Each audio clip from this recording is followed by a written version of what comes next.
along Madison Colony, which nowadays is sort of sandbagged practically up to the houses.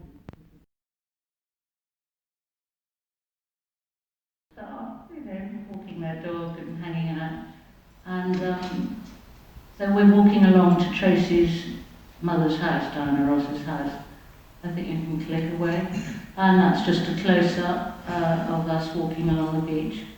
And at the time, Ronnie was going to join the Stones, but he wasn't a fully official member of the Stones at that point. I think Mick Taylor may have still been there, but Ronnie and Keith and Mick got on incredibly well. So every night that they were playing in Ronnie's house was a party and very funny and lots of laughs, and that's something a lot of people find quite hard to believe, because the Stones have got such an image of bad boys, but they're hilariously funny and very bright and about everything when you're with them.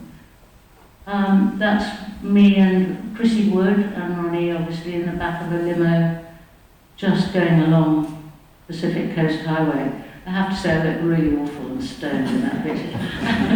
You gloss over that, please. Here I am at the knees of Ronnie looking at him playing guitar, and I think I've got a camera case in my hand.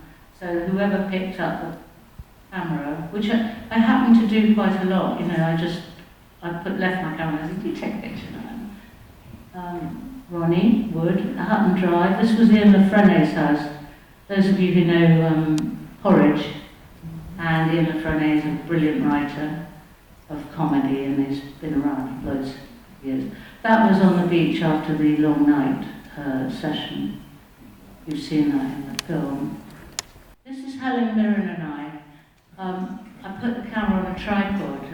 I mean, the young don't think, they think they invented selfies, but we actually had them a long time before. But I used to put the camera on a tripod, and we were just being silly. We shared a flat in LA, and she's been a friend of mine since the early 70s, when she first came to Stratford, and I loved her character. She's a friend to this day, an incredibly lovely person. Shelley Duvall. Don't know if you know The Shining. This was in fact on the set of a film called Two Women or Three Women. Two Women. Three Women. It's a Robert Altman film in Palm Springs, and she was a great friend of mine, and never ever took a bad picture of Shelley. She had this incredible bone structure, and in fact in Lucy Bell's gallery you can see some of the contact sheets of hers. Robert Altman, looking like he wants to tell me to piss off. That's a Shelley portrait, and she was in that film. And very sadly, she's rather dropped out of the whole film scene now, and apparently lives back in Texas, doesn't see anyone, is quite reclusive. And she was and that was Sissy Spacek on the same film. I quite love that picture actually. It's one of my favourites because it's very relaxed and unposed, and I didn't know her, so I just said, hold it. Of course I have the camera there again. Linda and Mick, Linda Ronstadt, love Linda, an amazing woman. Mick's being very naughty, I wonder why. He looks naughty. Make your own mind up. But Linda sadly has Parkinson's or a similar illness to that now. But I went to tea with her not that long ago, maybe 3 or 4 years ago. Yeah, and she's holding her own. She's a wonderful person. She doesn't sing anymore. And she told me then that the moment she knew she couldn't hit the high notes was when she knew that there was an illness, and everyone said, no, it's just temporary, you probably had a late night, but she knew that she wasn't going to be able to sing. And she's handled her illness with enormous dignity, I would say, yeah. Bonnie Raitt, again a great singer, playing with her band early in the morning at Snowmass in Colorado. Bonnie, because of course I passed the pictures by everyone in them, she initially said to me, "Oh, I wish you wouldn't show that, I look like I'm in rehab." Because I'm in the sort of 90, and I convinced her that you know, we knew she wasn't. It was early morning, the band all wanted to play. I think the Americans call it, I can't remember what they call it, volleyball, I think. Shelley again, taken from the top of the swimming pool that was in the film. A painted mural was on the swimming pool, and that's a wig she's wearing, which is why they're sticking up, like, you know, not like that. But I rather love that picture. You could not take a bad picture. Helen Mirren, this is a fun story. She was arriving back at the flat we shared in sort of Hancock Park, an area of LA. I'd found this little Spanish hacienda house. So I shared it with Helen and another friend of mine called Rory Flynn, who you'll see a picture of in a minute. And Helen, who was making so much money, because she was making all these films by then, and the film that she was on for that was 2010, I think it was, I can't remember what it was called, but anyway, she arrived back at the house, and I'm screaming from the street, "You've won the best award in the Cannes Film Festival for Cal." It was a film she did called Cal. And of course there were no mobiles there, so she didn't know. And they were on the landline in the house, having called from South France, Cannes, to tell her that she'd won this award. So I'm shouting it out, and she's looking suitably thrilled. But the funniest story of that house was that there were two really nice rooms and one little tiny room at the back of the kitchen. And Helen insisted on taking the tiny room. We kept saying, no. She said, "No, darling, I really like the maid's room. It makes me feel useful." Angelica Houston, the picture that Bob mentioned in the film. Again, you know, it was just hanging out on Sunday afternoon. And she's very funny about it. She said, "I love the pearls. Who wears pearls on the beach?" But actually we'd been to a Sunday lunch, I think at David Hemming's house. That was a bit later, more like 80s. Carly is very much like a sister to me, and this was taken early 80s too. We'd gone to lunch at the River Cafe, which was in New York, in Brooklyn, and it had faced onto the river. And I didn't really realise this until years later. In fact, I captured the Twin Towers in her sunglasses.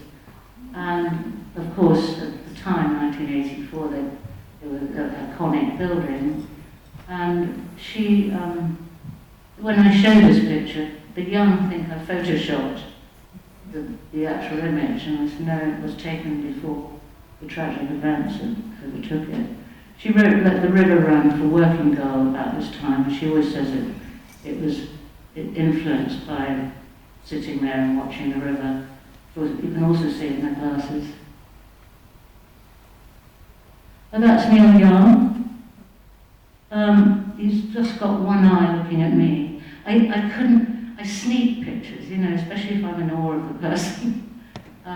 So I snuck that one rather. I thought, I can't take it, no, I can't dare ask him if I can take his picture, but I rather like it, because you just see the one-eyed Neil sitting at his kitchen table, very easygoing. Robin Williams and his sons, that's little Zach, in the Bel Air pool. Robin was an amazing person that I was very lucky to know. I quite often, my friendships are with the wives, and in his case, his first wife, Valerie, is a great friend of mine to this day. I've always, you know, I don't naturally form friendships with married men, and Valerie was a great friend, and I got to know Robin, and most generous, kind, funny. He couldn't stop performing. You could be on a beach with him and there'd be one 4-year-old about 6 miles away, and he'd find the 4-year-old, you know, and we'd all be reading books and he'd be playing to the crowd, and a generous, wonderful man, sadly lost to a dreadful illness as well. Oh, this is from The Long Night.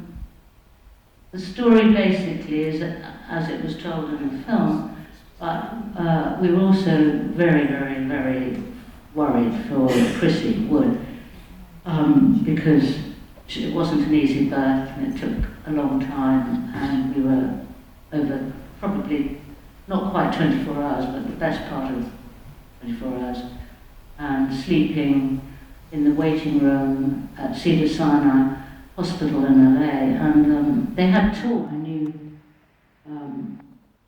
the people who designed the album cover, Aubrey Powell and Storm Thorgerson, who were doing this amazing album cover, and they were floating a pig above the Battersea Power Station, and it was all very hush-hush and secret. And they said, right, are you ready? Just, come, because it's going to be fun. And we got there, and it was still dark, and they had got permission from the power station people, I guess, to float this pig above, but not permission from the police or the security or anything, so it was all being very carefully done. And they floated this pig up on a hawser, helium-filled pig, and to our horror, it snapped, the hawser snapped, and suddenly the pig flew away. Now, I had my camera and I shot about 36 images, and I'd only bought one roll of film, and that's before the snapping, obviously, it was quite near the ground then. And then, those of you who know the story will know that the pig flew away.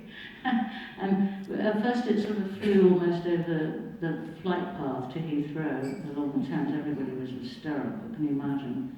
Police, there were helicopters came out and all sorts of things. And apparently pilots who were flying up the Thames, on the right you've got the House of Parliament, on the left, pig! And all the passengers sort of undid their seatbelts and rushed to the side of the plane. Anyway, long story short, the pig arrived in Kent, deflating, landing in a field, and Floyd got an irate farmer ringing up saying, I think your pig's in my field, he's going to get it.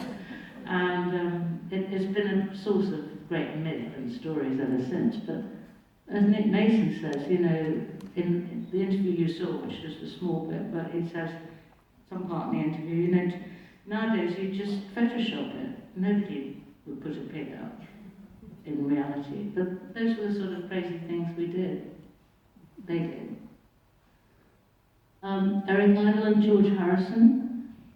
George played, he was in the Ruttles as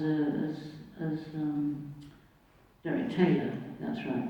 And of course, Eric wrote a spoof on the Beatles called the Ruttles.